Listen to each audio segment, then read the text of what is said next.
Book of Daniel was written during a time when the Jews were suffering greatly under the persecution and oppression of a pagan king. Using stories and accounts of visions, the writer encourages the people of his time with the hope that God will bring the tyrant down and restore sovereignty to God's people.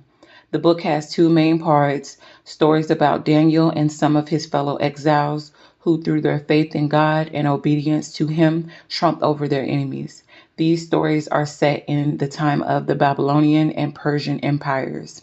A series of visions seen by Daniel, which in the form of symbols present the successive rise and fall of several empires, beginning with Babylonia, and predict the downfall of the pagan oppressor and the victory of God's people.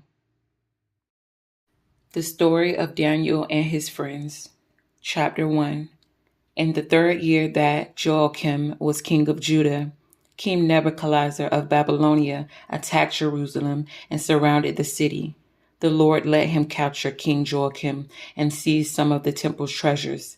He took some prisoners back with him to the temple of his gods in Babylon and put the captured treasures in the temple storerooms. The king ordered Ashpenaz, his chief official, to select from among the Israelite exiles some young men of the royal family and of the noble families. They had to be handsome, intelligent, well trained, and quick to learn, and free from physical defects, so that they would be qualified to serve in the royal court. Ashpenaz was to teach them to read and write the Babylonian language. The king also gave orders that every day they were to be given the same food and wine as the members of the royal court. After 3 years of this training, they were to appear before the king. Among those chosen were Daniel, Hananiah, Mishael, and Azariah, all of whom were from the tribe of Judah. The king official gave them new names: Belshazzar, Shadrach, Meshach, and Abednego. Daniel made up his mind not to let himself become ritually unclean by eating the food and drinking the wine of the royal court. So he asked Ashpenaz to help him, and God made Ashpenaz sympathetic to Daniel. Ashpenaz, however, was afraid of the king, so he said to Daniel, "The king has decided where you are to eat and drink, and if you look as fit as the other young men, if you don't look as fit as the other young men, he may kill me." So Daniel went to the guard who Ashpenaz had placed in charge of him and his 3 friends. "Test us for 10 days," he said. "Give us vegetables to eat and water to drink. Then compare us with the young men who are eating the food of the royal court, and base your decisions on how we look." He agreed to let them try for 10 days. When the time was up, they looked healthier and stronger than all those who had been eating the royal food. So from then on, the guard let them continue to eat vegetables instead of what the king provided. God gave the 4 young men knowledge and skill in literature and philosophy. In addition, he gave Daniel skills in interpreting visions and dreams. At the end of the 3 years set by the king, Ashpenaz took all the young men to Nebuchadnezzar. The king talked with them all, and Daniel, Hananiah, Mishael, and Azariah impressed him more than any of the others. So they became members of the king's court. No matter what question the king asked or what problem he raised, these 4 knew 10 times more than any fortune teller or magician in his whole kingdom. Daniel remained at the royal court until Cyrus, the emperor of Persia, conquered Babylonia. Nebuchadnezzar's dream. Chapter 2. In the second year that Nebuchadnezzar was king, he had a dream. It worried him so much that he couldn't sleep. So he sent for his fortune tellers, magicians, sorcerers, and wizards to come and explain the dream to him. When they came and stood before the king, he said to them, "I'm worried about a dream I've had. I want to know what it means." They answered the king in Aramaic, "May your majesty live forever. Tell us your dreams, and we will explain it to you." The king said to them, "I have made up my mind that you must tell me the dream and then tell me what it means. If you can't tell me, I'll have you torn limb from limb and make your house a pile of ruins. But if you can tell me both the dream and its meaning, I will reward you with gifts and great honor. Now then, tell me what the dream was and what it means." They answered the king again, "If your majesty will only tell us what the dream was, we will explain it." At that, the king exclaimed, "Just as I thought, you are trying to gain time, because you see that I have made up my mind to give all of you the same punishment if you don't tell me the dream. You have agreed among yourselves to go on telling me lies because you hope that in time things will change. Tell me what the dream was, and then I will know that you can also tell me what it means." The advisors replied, "There is no one on the face of earth who can tell your majesty what you want to know. No king, not even the greatest and most powerful, has ever made such a demand on his fortune tellers, magicians, and wizards. What your majesty is asking for is so difficult that no one can do it for you except the gods, and they do not live among human beings." At that, the king flew into a rage and ordered the execution of all the royal advisors in Babylon. So the order was issued for all of them to be killed, including Daniel and his friends. Daniel tells the king the dream and explains it. So Daniel went to Arioch, whom the king had commanded to execute the royal advisors. He said to him, "Don't put them to death. Take me to the king, and I will tell him what his dream means." At once, Arioch took Daniel into King Nebuchadnezzar's presence and told the king, "I have found one of the Jewish exiles who can tell your majesty the meaning of your dream." The king said to Daniel, who was also called Belshazzar, "Can you tell me what I dreamed and what it means?"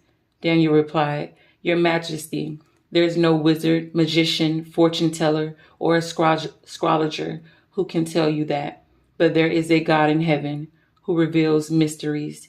He has informed your majesty what will happen in the future. Now I will tell you the dream, the vision you had while you were asleep. While your majesty was sleeping, you dreamed about the future, and God, who reveals mysteries, showed you what is going to happen. Now this mystery was revealed to me, not because I am wiser than anyone else, but so that your majesty may learn the meaning of your dream and understand the thoughts that have come to you. Your majesty, in your vision, you saw standing before you a giant statue, bright and shining and terrifying to look at. Its head was made of the finest gold. Its chest and arms were made of silver, its waist and hips of bronze, its legs of iron, and its feet partly of iron and partly of clay.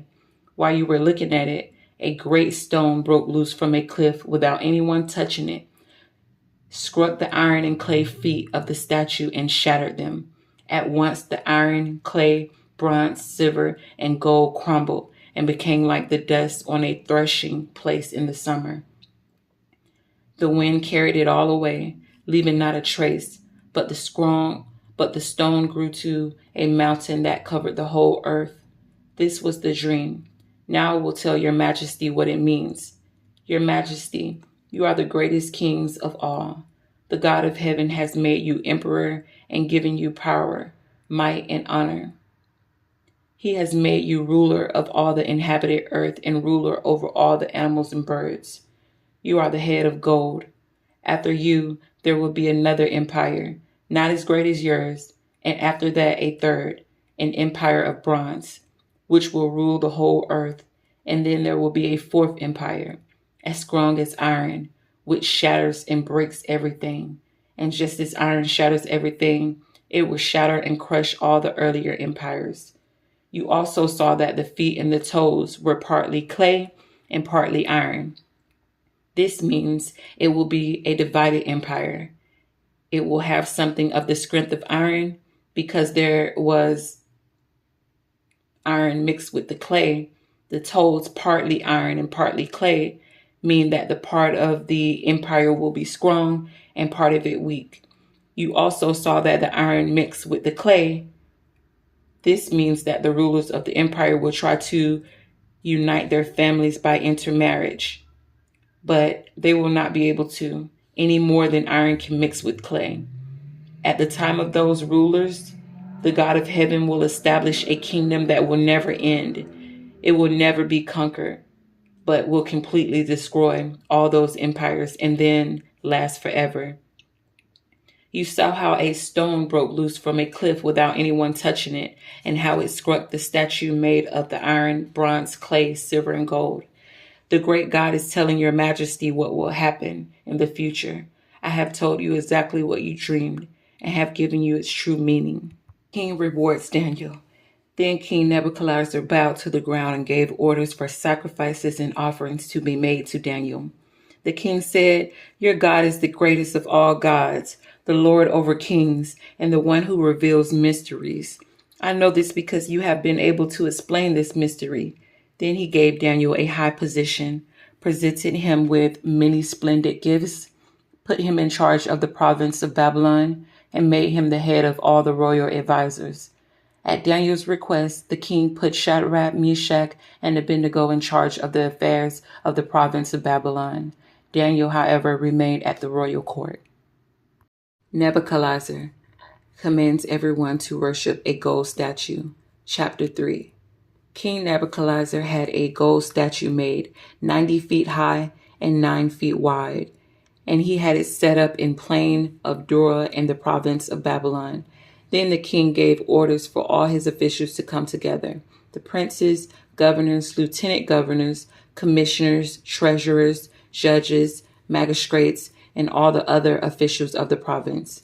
They were to attend the dedication of the statue which King Nebuchadnezzar had set up. When all these officials gathered for the dedication and stood in front of the statue, a herald announced in a loud voice, "People of all nations, races, and languages, you will hear the sound of the trumpets, followed by the playing of oboes, lyres, zithers, and harps, and then all the other instruments will join in. As soon as the music starts, you are to bow down and worship the gold statue that King Nebuchadnezzar has set up. Anyone who does not bow down and worship will immediately be thrown into a blazing furnace." And so, as soon as they heard the sound of the instruments, the people of all nations, races, and languages bowed down and worshiped the gold statue which King Nebuchadnezzar had set up. It was then that some Babylonians took the opportunity to denounce the Jews. They said to the king Nebuchadnezzar, "May your majesty live forever. Your majesty has issued an order that as soon as the music starts, everyone is to bow down and worship the gold statue, and that anyone who does not bow down and worship it is to be thrown into a blazing furnace. There are some Jews who you put in charge of the province of Babylon, Shadrach, Meshach, and Abednego, who are disobeying your majesty's order. They do not worship your God, or bow down to the statue you set up." At that, the king flew into a rage and ordered 3 men to be brought before him. He said to them, "Shadrach, Meshach, and Abednego, is it true that you refuse to worship my God and to bow down to the gold statue I have set up? Now then, as soon as you hear the sound of the trumpets, oboes, lyres, zithers, harps, and all the other instruments, bow down and worship the statue. If you do not, you will immediately be thrown into a blazing furnace. Do you think there is any God who can save you?" Shadrach, Meshach, and Abednego answered, "Your Majesty, we will not try to defend ourselves. If the God whom we serve is able to save us from the blazing furnace and from your power, then he will. But even if he doesn't, your Majesty may be sure that we will not worship your God, and we will not bow down to the gold statue that you have set up." Then Nebuchadnezzar lost his temper, and his face turned red with anger at Shadrach, Meshach, and Abednego. So he ordered the furnace to be heated 7 times hotter than usual. And he commanded the strongest men in his army to tie the 3 men up and throw them into the blazing furnace. So they tied them up, fully dressed, shirts, robes, capes, and all, and threw them into the blazing furnace. Now, because the king has given strict orders for the furnace to be made extremely hot, the flames burnt up the guards who took the men to the furnace. Then Shadrach, Meshach, and Abednego, still tied up, fell into the heart of the blazing fire. Suddenly, Nebuchadnezzar leaped to his feet in amazement. He asked his officials, "Didn't we tie up 3 men and throw them into the blazing furnace?" They answered, "Yes, we did, your majesty." "Then why do I see 4 men walking around in the fire?" he asked. "They are not tied up, and they show no sign of being hurt, and the 4th one looks like an angel." So Nebuchadnezzar went up to the door of the blazing furnace and called out, "Shadrach, Meshach, Abednego, servants of the supreme God, come out." And they came out at once. All the princes, governors, lieutenant governors, and other officials of the king gathered to look at the 3 men. who had not been harmed by the fire. Their hair was not seen, their clothes were not burned, and there was no smell of smoke on them. The king said, "Praise the God of Shadrach, Meshach, and Abednego. He sent his angel and rescued these men who serve and trust him. They disobeyed my orders and risked their lives rather than bow down and worship any god except their own. And now I command that if anyone of any nation, race, or language speaks disrespectfully of the God of Shadrach, Meshach, and Abednego, he will be torn limb from limb, and his house is to be made a pile of ruins. There is no other God who can rescue like this." And the king promoted Shadrach, Meshach, and Abednego to higher positions in the province of Babylon. Nebuchadnezzar's second dream. Chapter 4. King Nebuchadnezzar sent the following message to the people of all nations, races, and languages in the world. "Greetings! Listen to my account of the wonders and miracles which the supreme God has shown me. How great are the wonders God shows us. How powerful are the miracles he performs. God is king forever. He will rule for all time. I was living comfortably in my palace, enjoying great prosperity. But I had a frightening dream and saw terrifying visions while I was asleep.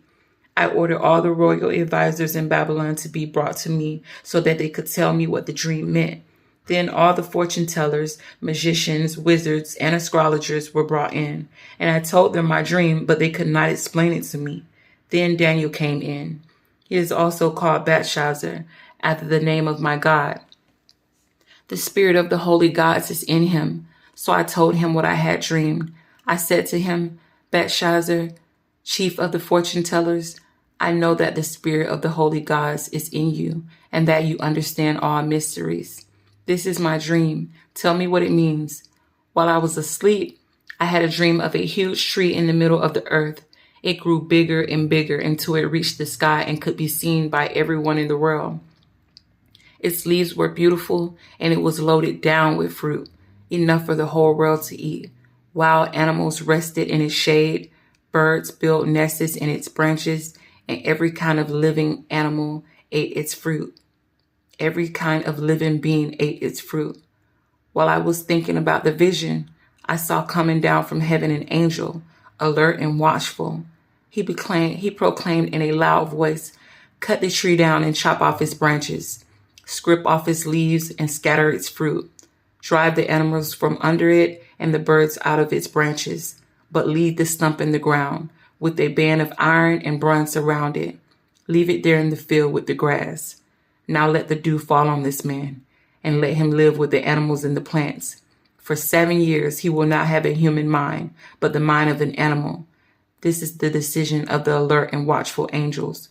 So then, let all people everywhere know that the supreme God has power over human kingdoms, and that he can give them to anyone he chooses, even to those who are least important. This is the dream I had," said King Nebuchadnezzar. "Now, Belshazzar, tell me what it means. None of my royal advisors could tell me, but you can, because the spirit of the holy God is in you." Daniel explains the dream. At this, Daniel, who is also called Belshazzar, was so alarmed that he could not say anything. The king said to him, "Belshazzar, don't let the dream and its message alarm you." Belshazzar replied, "Your Majesty, I wish that the dream and its explanation applied to your enemies and not to you.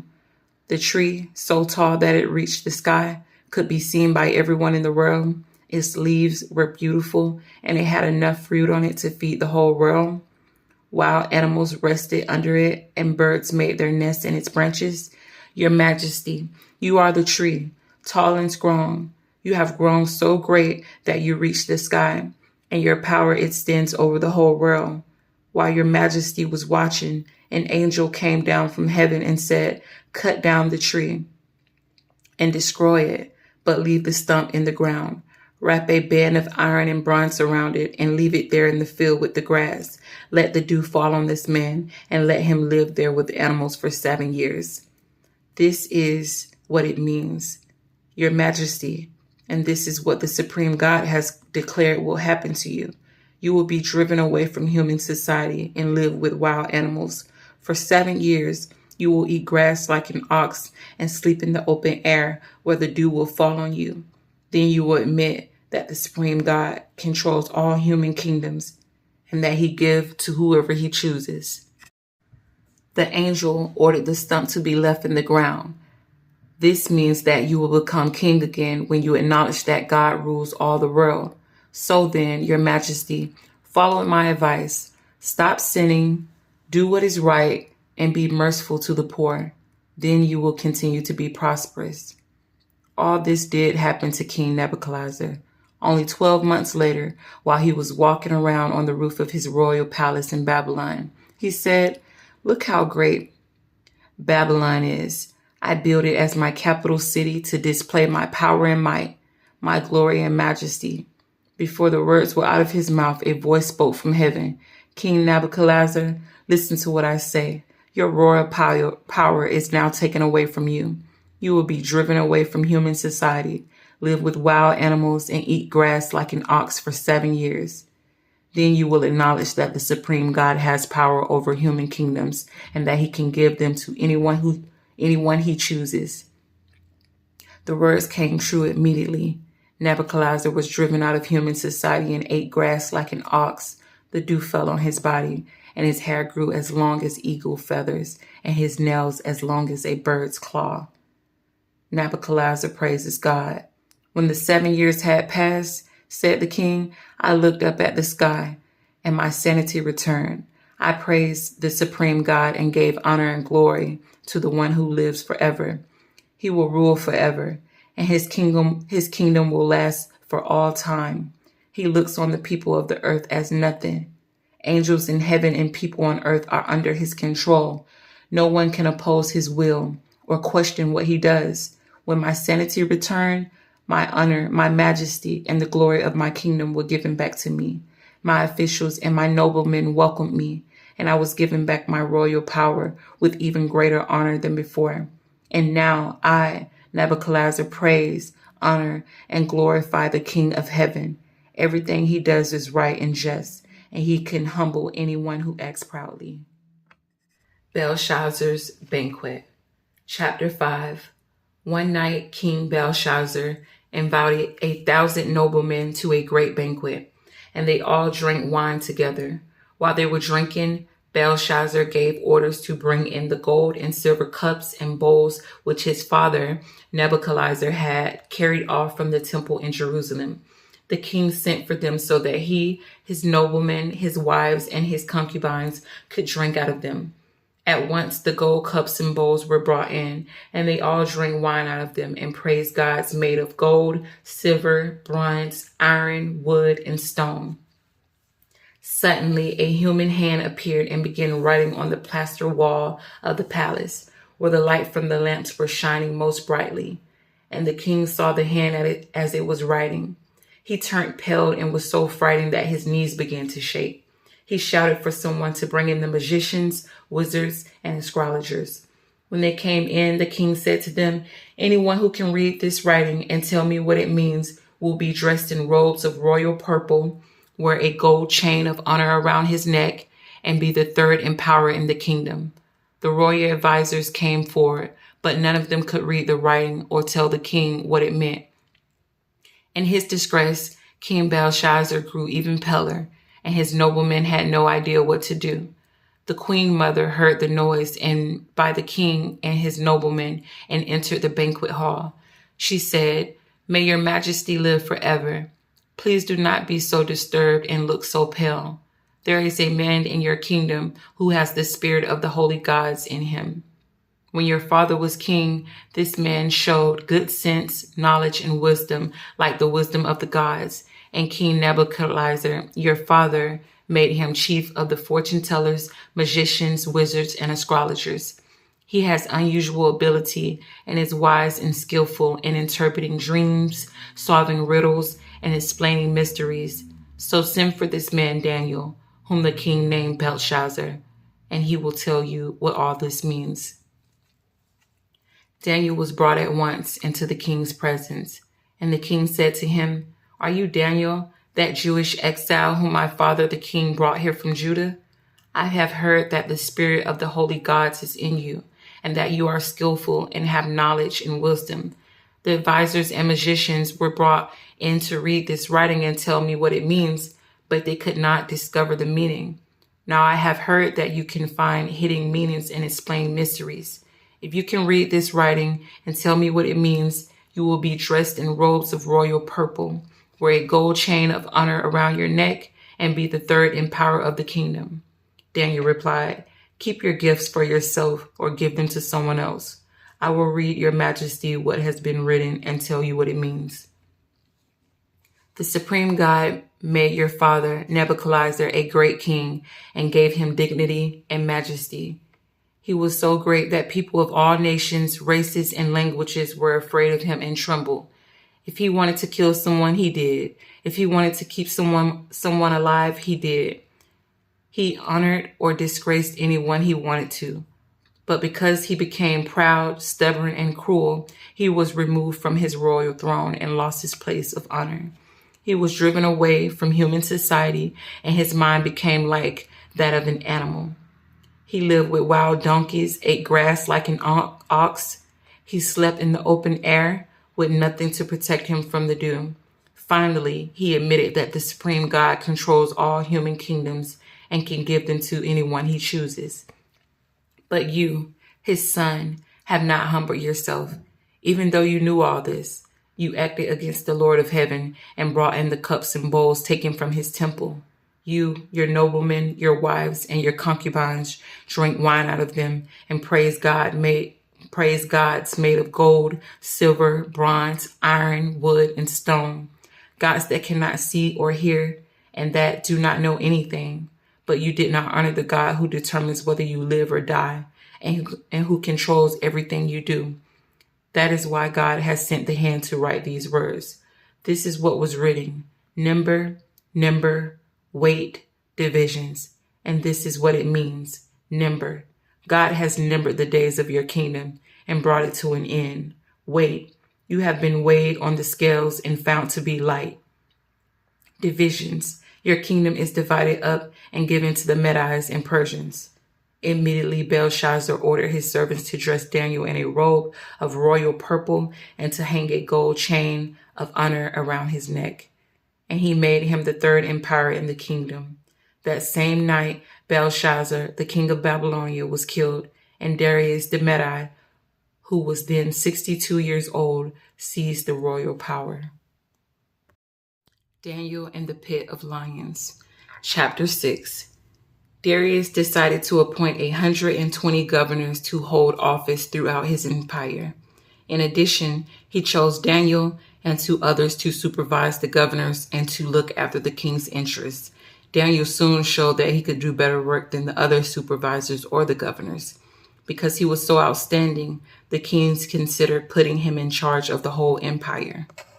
Then the other supervisors and governors tried to find something wrong with the way Daniel administered the empire. But they couldn't, because Daniel was reliable and did not do anything wrong or dishonest. They said to each other, "We are not going to find anything of which to accuse Daniel unless it is something in connection with his religion." So they went to see the king and said, "King Darius, may your majesty live forever. All of us who administer your empire, the supervisors, the governors, the lieutenant governors, and the other officials have agreed that your majesty should issue an order and enforce it strictly. Give orders that for 30 days no one be permitted to request anything from any god or from any human being except from your majesty. Anyone who violates this order is to be thrown into a pit filled with lions. So let your majesty issue this order and sign it, and it will be enforced. A law of the Medes and Persians which cannot be changed." And so King Darius signed the order. When Daniel learned that the order had been signed, he went home. In an upstairs room of his house, there were windows that faced toward Jerusalem. There was just as he had always done. He knelt down at the open windows and prayed to God 3 times a day. When Daniel's enemies observed him praying to God, all of them went together to the king to accuse Daniel. They said, "Your Majesty, You signed an order that the next 30 days, anyone who requests anything from any god or from any human being except you would be thrown into a pit filled with lions. The king replied, "Yes, that is a strict order, a law of the Medes and Persians, which cannot be changed." Then they said to the king, "Daniel, one of the exiles from Judah, does not respect your majesty or obey the order you issue. He prays regularly 3 times a day." When the king heard this, he was upset and did his best to find some way to rescue Daniel. He kept trying to until sunset. Then Daniel's enemies came back to the king and said to him, "Your majesty knows that according to the laws of the Medes and Persians, no order which the king issues can be changed." So the king gave orders for Daniel to be taken and thrown into the pit filled with lions. He said to Daniel, "May your God, whom you serve so loyally, rescue you." A stone was put over the mouth of the pit, and the king placed his own royal seal and the seal of his noblemen on the stone, so that no one could rescue Daniel. Then the king returned to the palace and spent a sleepless night without food or any form of entertainment. At dawn, the king got up and hurried to the pit. When he got there, he called out anxiously, "Daniel, servant of the living God, was the God you serve so loyally able to save you from the lions?" Daniel answered, "May your majesty live forever. God sent his angels to shut the mouths of the lions so that they would not hurt me. He did this because he knew that I was innocent and because I have not wronged you, your majesty." The king was overjoyed and gave orders for Daniel to be pulled up out of the pit. So they pulled him up and saw that he had not been hurt at all, for they trusted God. Then the king gave orders to arrest all those who had accused Daniel, and he had thrown them together with their wives and children into the pit filled with lions. Before they even reached the bottom of the pit, the lions pounced on them and broke all their bones. The king Darius wrote to the people of all nations, races, and languages on earth, "Greetings. I command that throughout my empire, everyone should fear and respect Daniel's God. He is a living God, and he will rule forever. His kingdom will never be destroyed, and his power will never come to an end. He saves and rescues. He performs wonders and miracles in heaven and on earth. He saved Daniel from being killed by the lions." Daniel prospered during the reign of Darius and the reign of Cyrus the Persian.